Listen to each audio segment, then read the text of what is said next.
Ladies and gentlemen, I looked it up. It's Adrianople. Adrianople used to be Edrin. I just forgot that that's what it was called. So, you know. I need to do this, and hopefully that will solve all of our problems in terms of being confused by everything. And then we have these random guys. We can just station them everywhere here. This should be an easy fix. I also had a bunch of, roped a bunch of African countries into war, so if just expect random crap to start popping up, being like, whatever, declared war and whatever. Don't worry about that. That was just me kicking the hornet's nest just for funsies. Who is next? I mean, really, I want to make sure those guys get prioritized. But, like, let's see. I feel like the sub squad, we are going to probably want to... Let's withdraw back to here. No.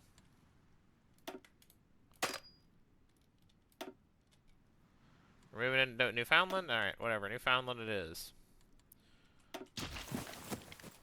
How's our... Yeah. How's our anti-air situation? That's pretty good.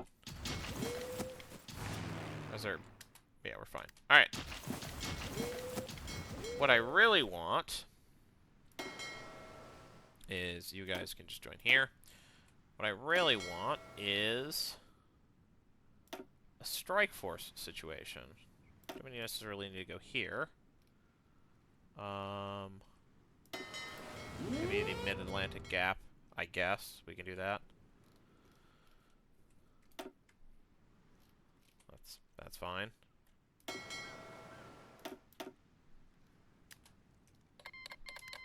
Alright. Right, they have a big army just hanging out here. I mean, we also have a big army just sort of hanging out.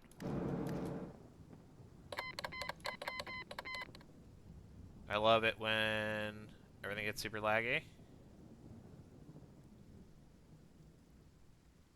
Uh-oh. This is longer than it normally lags. Why is it lagging so much? I'll be honest, I'm glad this is happening right now. Because I'm 3 minutes into the recording. And I didn't make any meaningful decisions. But I still am not sure whether or not this is real. Ooh. The noises stopped playing. That's bad. That usually means things are going bad. Ooh. That is good. That's usually a sign that it's just lagging super hard.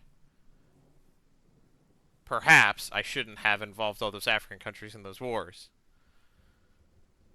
In the sense of kicking the hornet's nest, I'm also kicking my own computer. I don't think this is a crash, given that things moved. I don't think this is a crash. That being said, it stopped playing audio again. That's, again, never good. Never good. Never a good sign. Never ever a good sign when audio stops playing. Not good. Not good at all. Anyways, we're staring at a stationary screen. Hey, how are you? Hey, how's it going? Great way to start a video, by the way.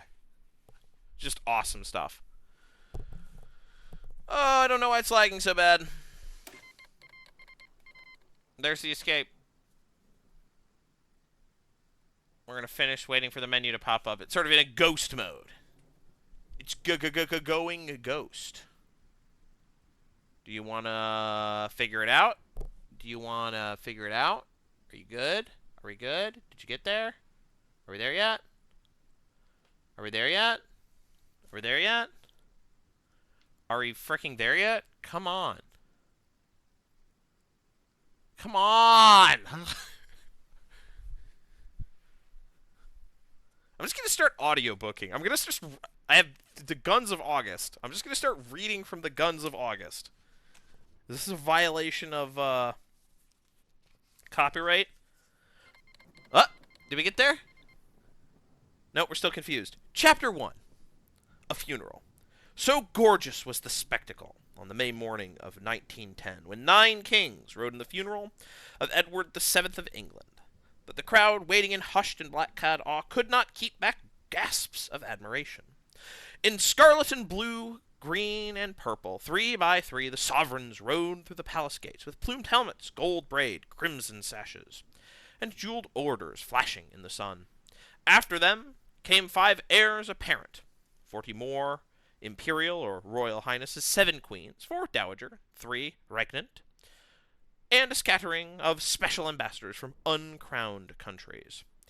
Together they represented 70 nations in the greatest assemblage of royalty and rank ever gathered in one place, and of its kind, the last. The muffled tongue of Big Ben told 9 by the clock as the cortege left the palace. But on history's clock it was sunset, and the sun of the old world was setting in a dying blaze of splendor, never to be seen again. In the center of the front row rode the new king, George V, flanked on his left by the Duke of Connaught, the late king's only surviving brother, and on his right by a personage to whom, acknowledge the times, belongs the first place amongst all the foreign mourners, who, even when relations are most strained, has never lost his popularity amongst us. William II, the German emperor, mounted on a grey horse, wearing the scarlet uniform of a British field marshal, carrying the baton of that rank, the Kaiser, had composed his features behind the famous upturned mustache, an expression grave, even to severity. Of the several emotions churning in his susceptible breast, some hints exist in his letters. I am proud to call this place my home, and to be a member of this royal family, he wrote after spending the night in Windsor Castle, in the former apartments of his mother. Sentiment and nostalgia, induced by these melancholy occasions with his English relatives, jostled with pride in his supremacy amongst the assembled potentates, and with a fierce relish in the disappearance of his uncle from the European scene. He had come to bury Edward his bane, Edward the arch-plotter, as William conceived it, of Germany's encirclement. Edward, his mother's brother, whom he could neither bully nor impress, whose fat figure cast a shadow between Germany and the sun. He is Satan. You cannot imagine what a Satan he is. Are we done? Did we get there? Nope, we're still lagging out. I'll continue. This verdict, announced by the Kaiser before a dinner of 300 guests in Berlin in 1907, was occasioned by one of Edward's continental tours, undertaken with the clearly diabolical designs at encirclement. He had spent a provocative week in Paris, visited for no good reason the King of Spain, who had just married his niece, and finished with a visit to the King of Italy, with an obvious intent to seduce him from his triple alliance with Germany and Austria. The Kaiser, possessor of the least inhibited tongue in Europe, had worked himself into a frenzy, ending in another of those comments that have periodically, over the past 20 years of his reign, shattered the nerves of diplomats. Happily, the encircler was now dead, and replaced by George, who the Kaiser toured Theodore Roosevelt a few days before the funeral, was, quote, a very nice boy of 45, 6 years younger than the Kaiser. He is a very thorough Englishman, and hates all foreigners, but I do not mind that as long as he does not hate Germans more than any other foreigners. Alongside George, William now rode confidently, saluting as he passed the regimental colors of the 1st Royal Dragoons, of which he was honorary colonel. Once he had distributed photographs of himself wearing the uniform with the Delphic inscription written above his signature, I bide my time. Today, his time had come. He was supreme in Europe. Behind him rode the widowed Queen Alexandra's 2 brothers, King Frederick of Denmark and King George of the Hellenes. Hellenes? I know it's Greece, but whatever. Her nephew, King Hakon of Norway, and 3 kings who were to lose their thrones, Alfonso of Spain, Manuel of Portugal, and wearing a silk turban, King Ferdinand of Bulgaria, who annoyed his fellow sovereigns by calling himself Tsar, and kept in a chest a Byzantine emperor's full regalia, acquired from a theatrical costumer, against the day he should reassemble the Byzantine dominions beneath his scepter.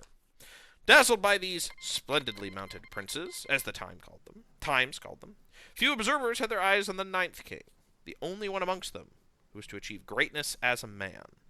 Despite his great height and perfect horsemanship, Albert, king of the Belgians, who disliked the pomp of royal ceremony, contrived in that company to look both embarrassed and absent-minded. He was then 35, and had been on the throne barely a year. In later years, when his face became known to the world as a symbol of heroism and tragedy, it still always wore that abstracted look, as if his mind were on something else. The future source of the tragedy, tall, corpulent, and corseted with green plumes waving from his helmet, Archduke Franz Ferdinand of Austria, heir of the old Emperor Franz Joseph, rode on Albert's right, and had left another scion who would never reach his throne, Prince Yusuf, heir of the Sultan of Turkey.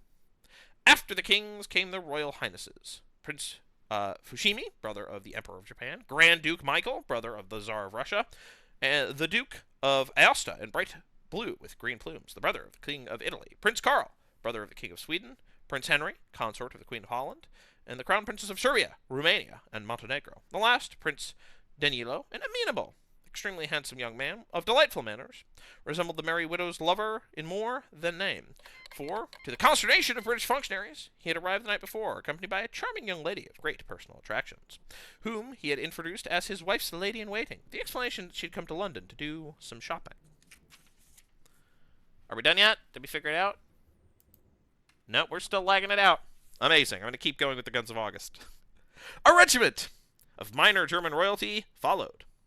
Rulers of Mecklenburg-Schwerin, Mecklenburg-Strelitz, Schleswig-Holstein, Waldeck-Pyrmont of Coburg, Saxe-Coburg-Gotha of Saxony, Hesse-Württemberg, Baden, Bavaria, and of the last, Crown Prince Ruprecht, was soon to lead a German army in battle.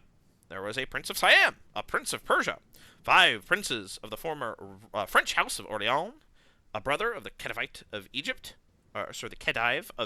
wearing a gold tasseled fez, Prince Sietao of China, in embroidered light blue gown, whose ancient dynasty had 2 more years to run, and the Kaiser's brother, Prince Henry of Prussia, representing the German navy, of which he was a commander-in-chief. Amidst all this magnificence, there were 3 civilian-coated gentlemen: M. Gaston Carlin of Switzerland, M. Pichon, Foreign Minister of France, and former President Theodore Roosevelt, Special Envoy of the United States.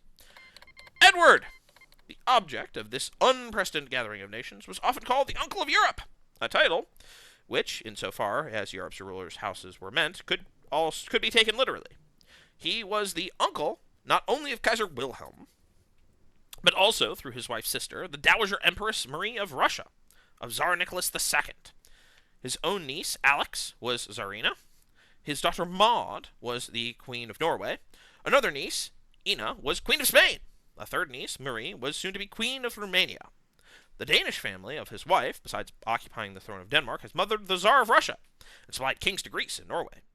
Other relatives, the progeny at various removes of Queen Victoria's 9 sons and daughters, were scattered in abundance throughout the courts of Europe. Yet, not family feeling alone, nor even the suddenness and shock of Edward's death, for, to public knowledge, he had been ill one day and dead the next, accounted for the unexpected flood of condolences at his passing. It was, in fact, a tribute to Edward's great gifts as a sociable king, which had proved invaluable to the country. In 9 short years of his reign, England's splendid isolation had given way, under pressure, to a series of understandings, or attachments, but not quite alliances, for England dislikes the definitive, with 2 old enemies, France and Russia, and 1 promising new power, Japan. The resulting shift in balance registered itself around the world, and affected every state's relations with every other. Though Edward neither initiated nor influenced his country's policy, his personal diplomacy helped make the change possible. Taking the child to visit France, he had said to Napoleon III, "You have a nice country. I would like to be your son." This preference for things French, in contrast or perhaps in protest against his mother's for the Germanic, lasted, and after her death was put to use. When England, growing edgy over the challenge implicit in Germany's naval program of 1900, decided to patch up old quarrels with France. Edward's talents as Roi Charmeur smoothed the way. In 1903, went to Paris, disregarding advice that his official state visit would find a cold welcome. On his arrival, the crowds were sullen and silent, except for a few taunting cries of "Vive la Bourse" and "Viva Fashoda," which Vivant la Bourse and Vivant Fashoda, which the king ignored. To a worried aide who muttered, "The French don't like us," he replied, "Why should they?" and continued bowing and smiling from his carriage. For 4 days he made appearances, reviewed troops at Vincennes, attended the races at Longchamp, a gala at the Opera, a state banquet at the Élysée, a luncheon at the Quai d'Orsay, and in the theater, transformed a chill into smiles by mingling with the audience in the entr'acte and paying gallant compliments in French to a famous actress in the lobby. Everywhere he made gracious and tactful speeches about his friendship and admiration for the French, for their glorious traditions and their beautiful city, for which he confessed his attachment, fortified by many happy memories, his sincere pleasure in the visit, his belief that old misunderstandings are happily over and forgotten, and the mutual prosperity of France and England was interdependent, and their friendship his constant preoccupation. When he left, the crowds now shouted, "Viva notre roi!" Seldom has such a complete change of attitude been seen as that which has taken place in this country. He has won the hearts of all the French, a Belgian diplomat reported. The German ambassador thought the king's visit was, quote, "a most odd affair," and supposed that Anglo-French rapprochement was the result of a general aversion to Germany. Within a year, after hard work by ministers settling disputes, the rapprochement became the Anglo-French Entente, signed in April 1904. Germany may have had an English Entente for herself, had not her leaders, suspecting English motives, rebuffed the overtures of the colonial secretary, Joseph Chamberlain. In 1899 again, in 1901, neither the shadowy Holstein, who conducted Germany's foreign affairs from behind the scenes, nor the elegant and erudite chancellor, Prince Bülow, nor the Kaiser himself was quite sure what they suspected England of, but they were certain it was something perfidious. The Kaiser always wanted an agreement with England if he could get one without seeming to want it. Once, affected by English surroundings and family sentiment at the funeral of Queen Victoria, he allowed himself to confess the wish to Edward. "Not a mouse could stir in Europe without our permission," was the way he visualized an Anglo-German alliance. But as soon as the English showed signs of willingness, he and his ministers veered off, suspecting some trick. Fearing to be taken advantage of at the conference table, they preferred to stay away altogether and depend upon an ever-growing navy to frighten the English into coming to terms. I think that's the end of the freezing. Alright, very good. If the game freezes up again, we can return to The Guns of August by Barbara Tuchman. Wonderful book. One of the reasons that I'm so interested in the period of history that Kaiserreich obviously has a fixation on, which is to say, World War I, the Great War. Either way, hey, did we do the thing we're supposed to do? Fortify the Dardanelles? Did we do that? Did that happen yet? No? Anyways. Don't know why that took 30 years. Back to Hearts of Iron 4.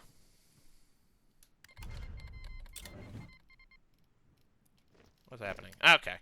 Yeah.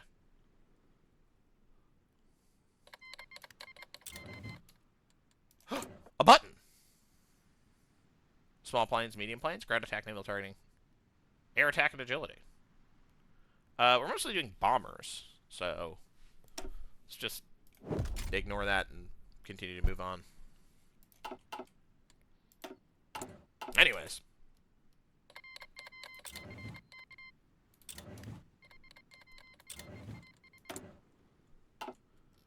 Alright. We can get air, but we're still waiting.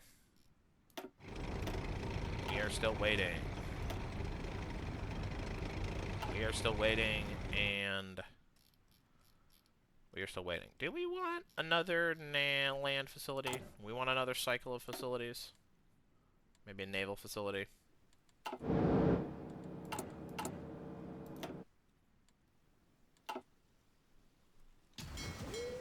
Let's see. I don't think we need them. Maybe we need another air facility. That could be useful. An air and nuclear facility.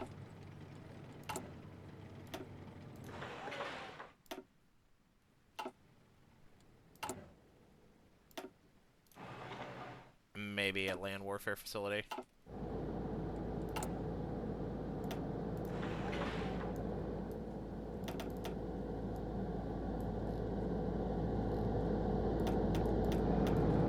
Amazing.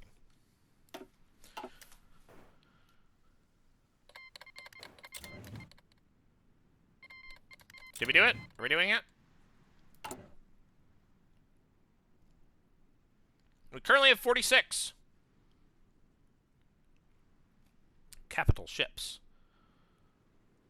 I think a heavy cruiser counts as a capital ship.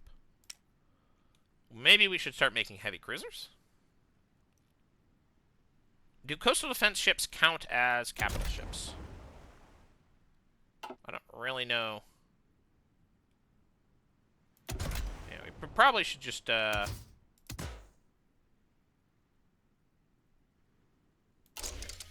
with the heavy cruiser.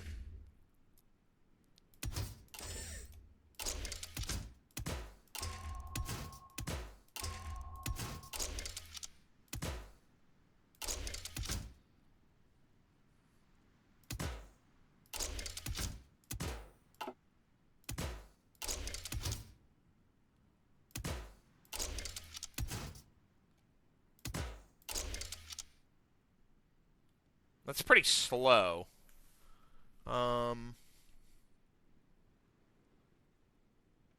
But it does give me crazy heavy attack. Oh, this,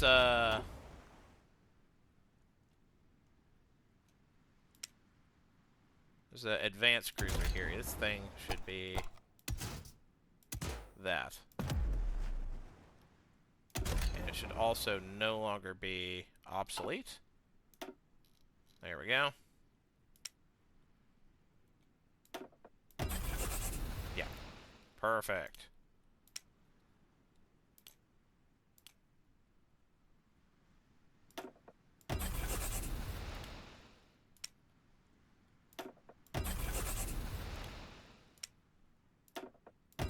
I think these count as capital ships.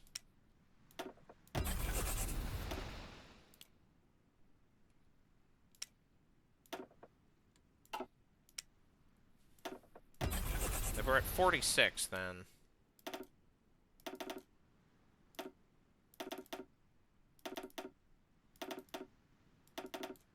something like that might do.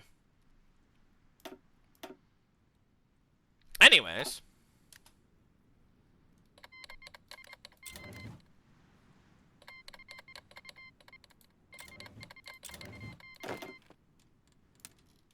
these guys should probably train.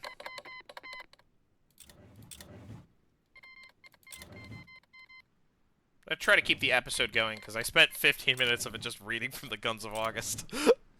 It's a good book. I recommend you read it if you haven't read it. It's a good dramatic retelling of the events that lead to the start of World War I.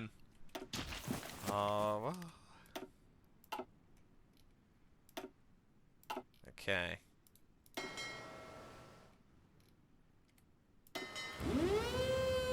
Can I do fancy pants nonsense?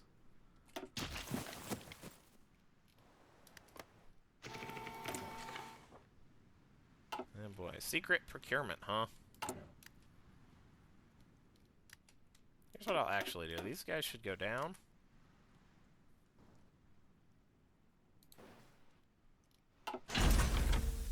Prototype decision. We want less visibility. We want our submarines to be invisible. Oh, we also probably want just buttons to press. Let's do Argentina now.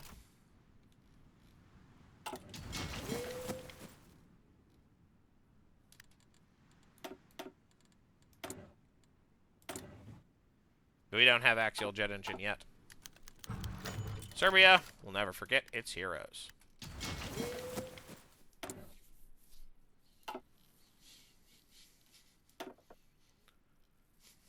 I think I should probably grab a scientist of every type.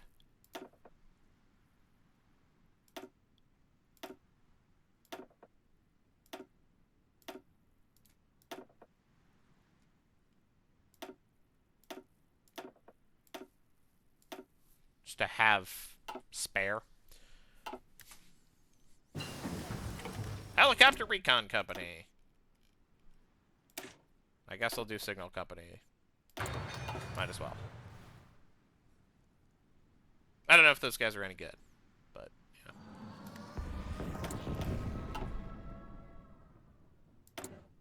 Woohoo!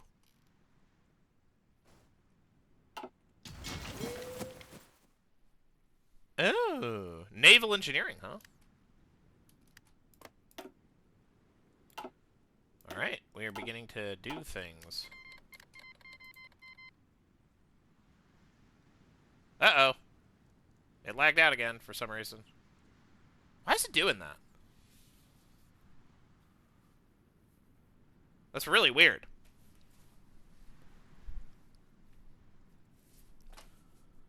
That's so bizarre. I mean, I'll just keep going with the Guns of August, I guess. Ah, yes. Anyways. Bismarck had warned Germany to be content with the land power, but his successors were neither separately nor collectively Bismarck's. He had pursued clearly seen goals unswervingly. They groped for larger horizons, with no clear idea of what they wanted. Holstein was a Machiavelli without policy, who operated only on one principle: suspect everyone. Bülow had no principles. He was so slippery, lamented his colleague Admiral Tirpitz, that compared him to an eel. He was so slippery, lamented his colleague Admiral Tirpitz, that compared him to an eel was a leech. The flashing, inconsistent, and always freshly inspired Kaiser had a different goal every hour, and practiced diplomacy as an exercise in perpetual motion. Neither of them believed England would ever come to terms with France, and all warnings of the event that Holstein dismissed as naive, even the most explicit one from his envoy in London, Baron Eckartstein. At a dinner in Marlborough House in 1902, Eckartstein had watched Paul Cambon, the French ambassador, disappear into the billiard room with Joseph Chamberlain, where they engaged in an animated conversation, lasting 28 minutes, of which the only words he could overhear, the Baron's memoirs do not say whether or not the door was open, or he was listening at the keyhole, were Egypt and Morocco. Later, he was summoned to the King's study, where Edward offered him in 1888 Upmann cigar and told him that England was going to reach a settlement with France over all disputed colonial questions. When the Entente became a fact, William's wrath was tremendous. Beneath it, and even more galling, rankled Edward's triumph in Paris. Uh-oh. We're done. We're back. Everything works. Wonderful.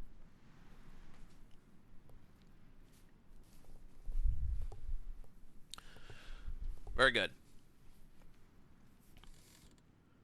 We got ace pilots. I presume this is happening here.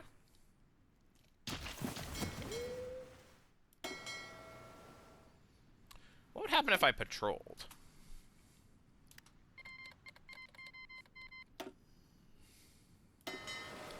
And then didn't patrol here or there, but just patrolled here.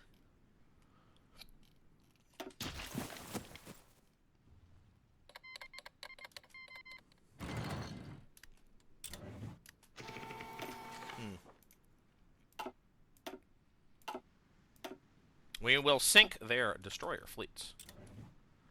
Wonderful. Be it photo reconnaissance. Probably should start getting better airframes.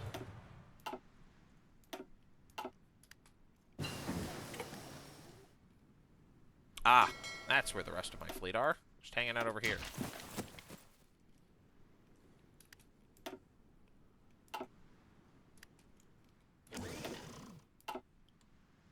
We don't need that. We're missing equipment production for carrier and naval bombers. We have carrier airframe. We're gonna pull out the naval bomber weapons. Probably still want heavy machine guns.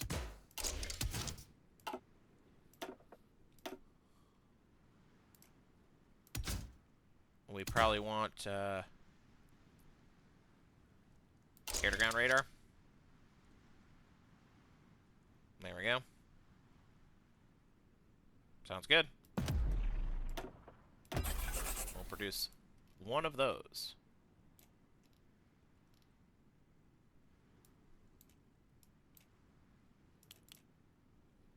Wonderful. And we'll do research, too. On what? Who knows? Ships.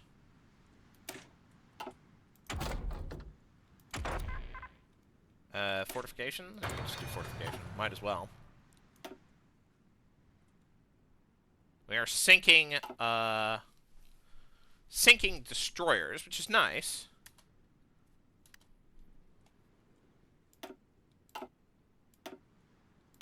You know what we could do?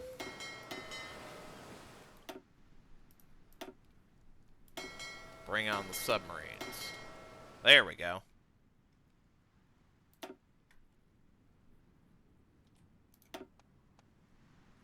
We also have Navy guy. He should be... He can be a big guns expert. Or capital ship attack is nice, because we have plenty of those. We want to convoy raid. We're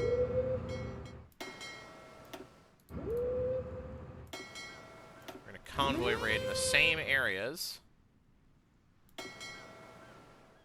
Hold on. I may just not need that naval commander to exist at all.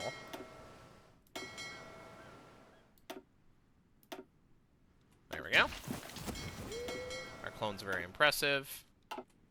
Do we have any better clones? Evidently not.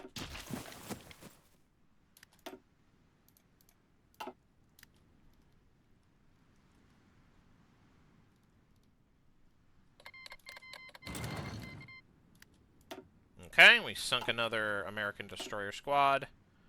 We sunk a bunch, we lost a destroyer, but we sunk a bunch of Canadian destroyers. Sinking more destroyers.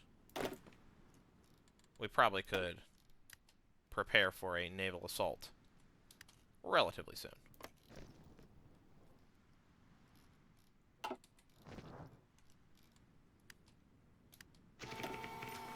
Hey, we sunk a advanced cruiser. We sunk a bunch of destroyers.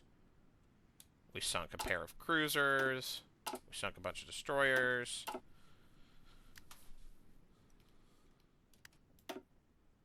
Again, sinking a bunch of destroyers.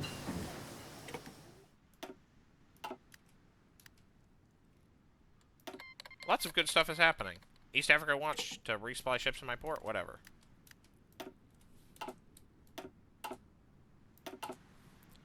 Here's something we might do.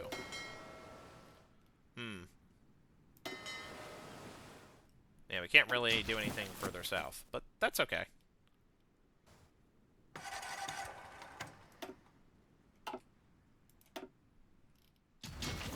Talking about bad supply in Indochina for some reason. I don't have any troops in Indochina.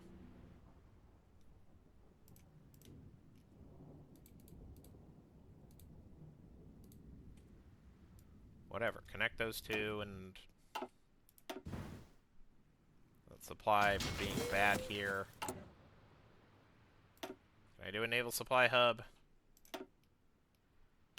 Still improving my naval supply here.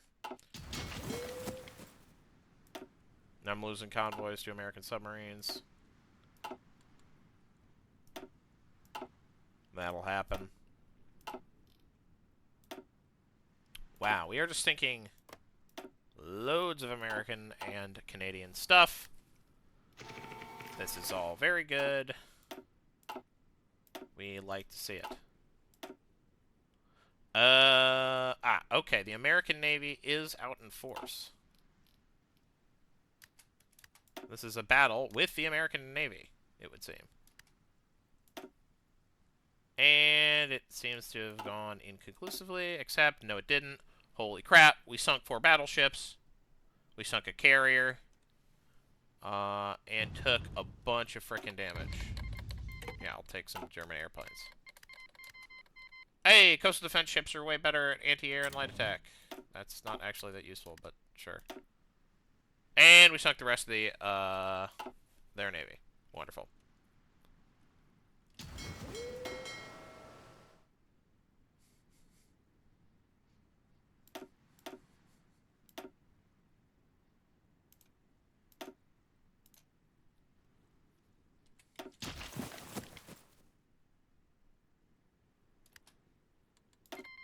Okay, Italians want to give us more planes. Sure.